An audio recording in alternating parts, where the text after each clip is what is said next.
But I'm just saying to you that there are some studies that show even that much benefit for omega-3s. So, this notion where Jawad mentioned earlier, fish, eggs, flaxseed, I think in one tablespoon of flaxseed is 700 milligrams. So like a tablespoon has a lot of flaxseed oil. Flaxseed oil has 700 milligrams. So anyway, omega-3s are highly beneficial. And they're shown to stabilize a person's mental health, stabilize them in circumstances of sadness, and even if a person's experiencing severe sadness, to help to alleviate some of that. Okay, so moving on. So action number 9 is gratitude and presence. So what we're talking about here is taking a pause and reflecting, right? Taking a pause and reflecting and being present, okay? So for example, when we're eating, right? We should be appreciating the texture, the smells, the way the morsels of food feel, the taste, the way it satiates us, right? And being able to say subhanAllah for each subsequent bite's flavor profile. Think about that. If we're doing that, studies have shown that when we're present in the moment, we're not able to be somewhere else. So what happens? When we're eating, we're thinking about what did we do wrong last week? Or what's coming up next week? What deadline I have to meet by next week? Who did I get into an argument with last week? So we're not in the present. We're either behind or in the future. So studies have shown that when you stay in the present, because what is anxiety? Anxiety is the mind racing to the future or reminiscing about the past. So if we stay in the present, this can curtail our anxiety, curtail our depression. And so one example that we say, pause and reflect while you're eating. Another example is when you pause and reflect just to be grateful, right? So take a pause, like actively put that into your, we talked about goals, maybe put that into your task list tonight. I'm going to do a pause to be grateful to Allah subhanahu wa ta'ala, right? The fact that 1 million neural processes are occurring that allow me to see and taste, right? Or the fact that, the sun's rays traveled 93 million miles to get to me and to warm me, right? Or the fact that Allah subhanahu wa ta'ala created such complex memory systems in my brain to be able to give me the ability just to remember my name, subhanAllah, right? So, or maybe the fact that Allah subhanahu wa ta'ala has fashioned our cortex to be able to experience emotions like happiness and sadness and excitement, subhanAllah. So, studies have shown that when we're present and when we're grateful at regular intervals, that this definitely leads to an increase in mood. Obviously, this is highlighted by sunnah as well. Last thing you mentioned is a gratitude journal. I recommend this to a lot of my patients, once a week to sit down and just jot things down that you're grateful for. You'll see by the end of the year, that list will be gigantic, inshallah, right? So that's pretty much all I wanted to add here. So I think regarding gratitude and presence, we have this embedded in our deen. All you have to do is learn 10 daily du'as. Pick any 10 you want. When you wake up, I'm waking up, let me appreciate that I'm waking up, let me recognize the gift of waking up, and you make the dua of waking up. When you enter the masjid, wow, Allah subhanahu wa ta'ala blessed me out of all of humanity to actually walk into the doors of His house. What an amazing blessing. And then I recite the dua. When I go out to work, I recite a dua. These few nodal points, what these do is, by connecting these, let's pick 10 items, pick 5, don't even worry about 10. Pick 5 in a day. Eating, entering the masjid, leaving home, starting the car, whatever. What these do is, these become little energetic nodal points. And the nodal points allow for this flow, again, this flow of happiness that we've talked about throughout this lecture. This flow of happiness to spread from node to node to node so that it becomes continuous. So even though we would only pause and make dua a few times during the day, the benefits are continuous throughout the day. They increase the presence of a person vis-a-vis, particularly in the fact that they're the blessings that Allah has bestowed upon them. All right, action item number 10, by the way, there's 3 more slides. So action item number 10 is decluttering.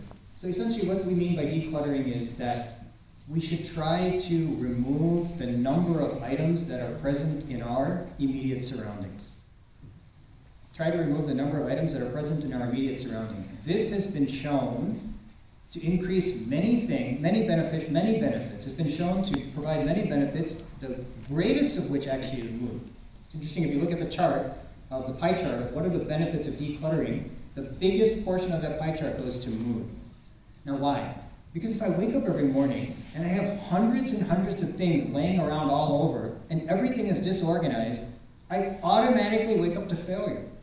I automatically wake up to chaos. It makes life, it feels like a burden instead of a blessing. And I think most of us in this unfortunately, we live in a time and place where we just can get so many things and keep bringing them and collecting them that we quickly lose the ability to organize things.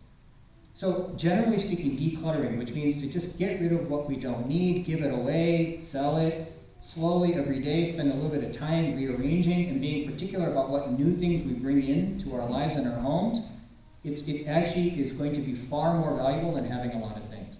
Now, it's human nature to think, let me just keep everything, but I'll tell you that we're so fortunate we don't have to do that. We don't live in a time of, you can literally go to the store and get anything you need anytime. It's much cheaper to get rid of the thing that you barely use and go and rent it or borrow it from someone or buy it again and donate it as soon as you're done with it than it is to store it, keep it, and have to let it weigh you down.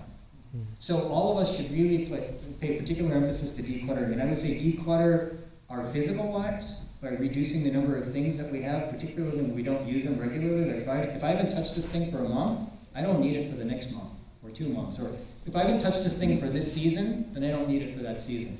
And similarly, declutter in our own routines. What are the things that I'm bringing into my life? How much time am I spending online? What are the relationships that I have with people? Let me have 20 very close relationships, then try to be the friend of every single person. How many people have befriended me? I have 10,000 friends on Facebook. Those aren't friends, those are just avatars. Friends are the people that you talk to, that you can connect with, and we only can have a handful of friends in life. We can have a lot of acquaintances, but you can only have a handful of friends in life. So this is action item number 10, which is to declutter. Okay, and I was just going to say that I should say Amazon doesn't help us declutter nowadays. Well, actually, I don't have time to discuss this because we're over time. Maybe separate lectures. There is a study that shows that some people, the people in general, have up to 30,000 items in their homes. Ooh. I don't know, I never counted. 30,000 items in an average. Maybe we need a separate lecture on the Amazon right. disorder. So seeking assistance, this is the last action item. So now look, you've tried all these different action items. You're working with people close to you. You're monitoring yourself, and you're seeing that things are progressing. Maybe you headed this direction, right, towards the side of more sadness and more closer to depression. So this is where you might seek assistance. And so this is pretty straightforward. Work and school resources. There's employee assistance programs at work, from high school all the way up to college, and middle school all the way up to college. There's going to be counselors at school. You can resort to them. The primary care physician is a good place to start if you're feeling overwhelmed, right? If you're like, I don't know where to go. Most of us have a primary care doctor. Just go to them. They're trained to at least hear you, right? If they don't feel that they can handle, they'll refer you out to a specialist. That's fine. But that's a nice place to start, okay? Then you have counselors, therapists. Again, counselors, therapists might serve a different need. You might have some self-esteem issues, some trauma issues. You might have some other issues you're dealing with, like relationship issues, so you might go to a therapist. But these are all available to us. Now, one caveat here I'll mention, that yes, if you prefer a Muslim therapist, there are options in the community, but they're limited, right? We all know that. So when you have a need, you need to find a resource quickly. So don't necessarily limit yourself to a Muslim psychiatrist or Muslim therapist or Muslim counselor. One more thing I'll say, treatment works. Okay, alhamdulillah, right? Treatment works. 8 out of 10 people who were treated for depression showed improvement in symptoms within 4 to 6 weeks. This is with medication, okay? But despite the high treatment success rate, only 1 out of 3 individuals seek any treatment or receive any treatment. Okay, so despite the high treatment rate, we are still not seeking treatment due to stigma, whether it due to lack of awareness, and things like programs like today are trying to get that awareness out, or inability to know how to access resources. So I think, Shaykh, you want to add anything else to that? Yeah, I would just say 2 things here. Number one is that it's part of our deen to seek assistance. It's part of our deen to seek assistance. When we don't know something, we ask our scholars. When we feel something that's off, we need to go and seek assistance. Allah has provided these resources for us, and there's nothing wrong with I don't know, and there's nothing wrong with I don't feel the way I think I should be feeling.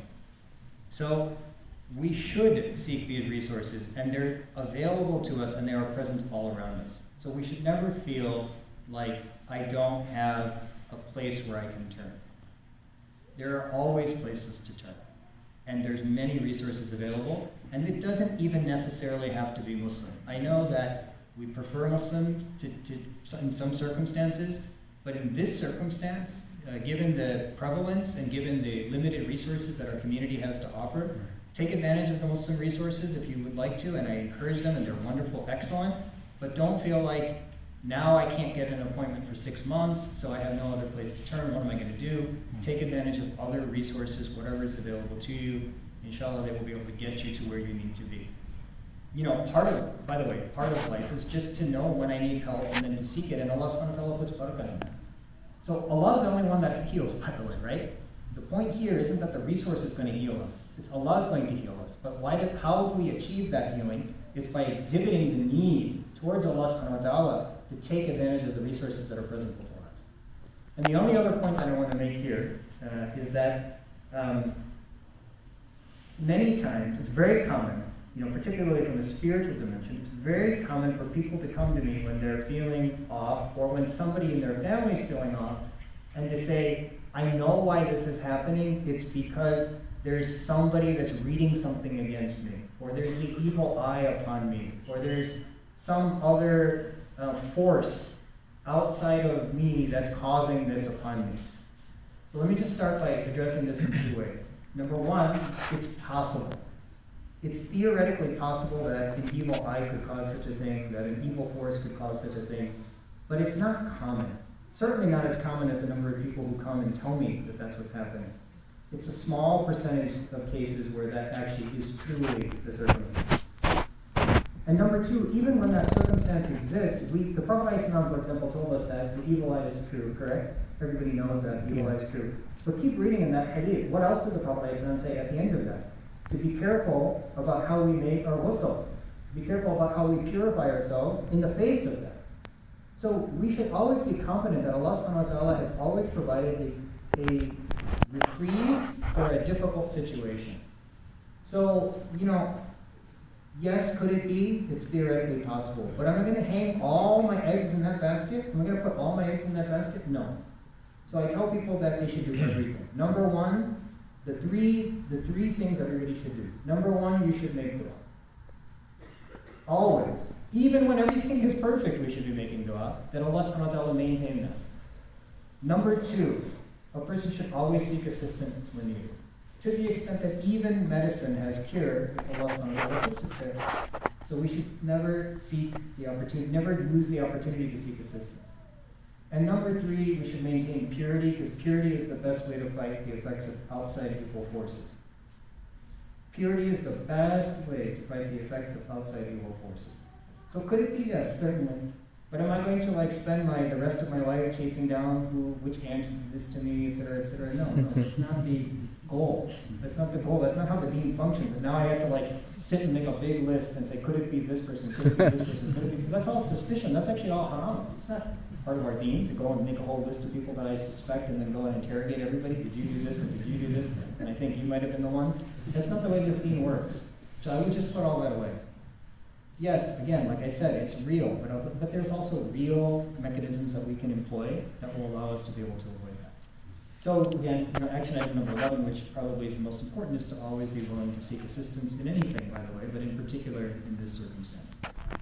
All right, so with that, we're going to close the session. The first thing I should probably do is just apologize to the local community for having to wait the extra 15 minutes for us to get through these slides. We both